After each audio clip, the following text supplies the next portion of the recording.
Willard Griggs.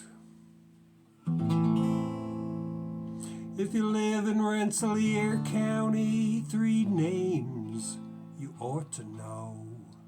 Griggs Church in Whitbeck came to blows many years ago. Griggs wound up dead, Church in Whitbeck just faded away. But Griggs was a deputy sheriff and he's remembered to this day. Colonel Walter Church came from money but wanted more. Cut a deal with Van Rensselaer to settle up the score. The old tenant farmers owed him lots of back rent. Sold the claims to the colonel, $1 marked down to 60 cents. Old William Whitbeck farmed in East Greenbush, owned the patroon rents from before they were outlawed. A few $100 on a farm worth 20,000. A wrong that ought to give that blind lady pause.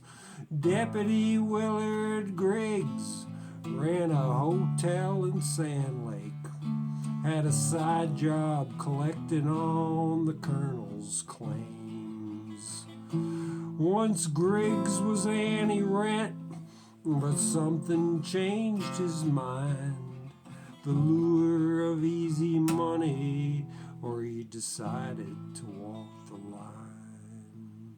In July of 1869, Church got a legal process saying he could take possession of the old Whitbeck farm. Church met with Deputy Griggs, and Griggs rounded up a posse. From the Griggs of Albany County, they headed up Greenbush Hill. Now Whitbeck knew they were coming. Griggs had told him that last week. Whitbeck said, "Over my dead body, I got nowhere else to sleep." So he rounded up some Rensselaer boys, his own sons and hangers-on. They waited and saw the posse marching up to the farm. Words were spoken, anger long, clubs were swung about. Gunfire erupted, I'm shot, someone did shout. Some stood their ground, others scattered and ran. Whitbeck took a bullet. Griggs lay bleeding in the sand.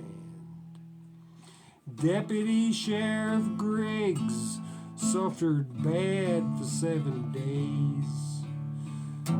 Shot through the mouth, he couldn't tell how the scene had played. And when the Lord relieved his suffering, murder's what the coroner saw. Whitbeck and his sons were bound over to face the law. The government attorney moved to change the place of trial. Said the state can't get a fair jury. Rensselaer's a snake pit of bile. So they moved trial to Saratoga. The Whitbecks were held in jail. And since they faced the gallows, they were held on no bail. The evidence was confusing. Some said they knew little. Others were outright lying. Memories rose brittle. The lawyers were truly eloquent, the judge most imposing. The lawyers gave their final pleas, the judge gave the law in closing.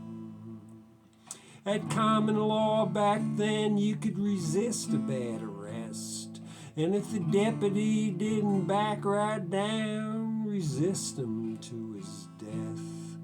But if the deputy has a legal right and you kill him anyway, that's something you will come to regret on your judgment day. The jury met through the night, in the morning read a decision, not guilty on all charges, for the Whitbecks a blessing. And then who killed the deputy? Was it unrequited murder? Maybe history can only point its finger at the law. Because a law that's written for the rich invites its own violation, turns common man into brigands, forced to a bad position. When the law shuns God's equity and morality don't mean a thing, then men like Deputy Griggs will be sacrificed again. In old East Greenbush, after the Civil War's great harm, gunfight took place on a Rensselaer County farm. Were they knights in shining armor? Was the old feudal system just? History teaches nothing if it just collects dust. History teaches nothing if it just collects dust. History teaches nothing if it just collects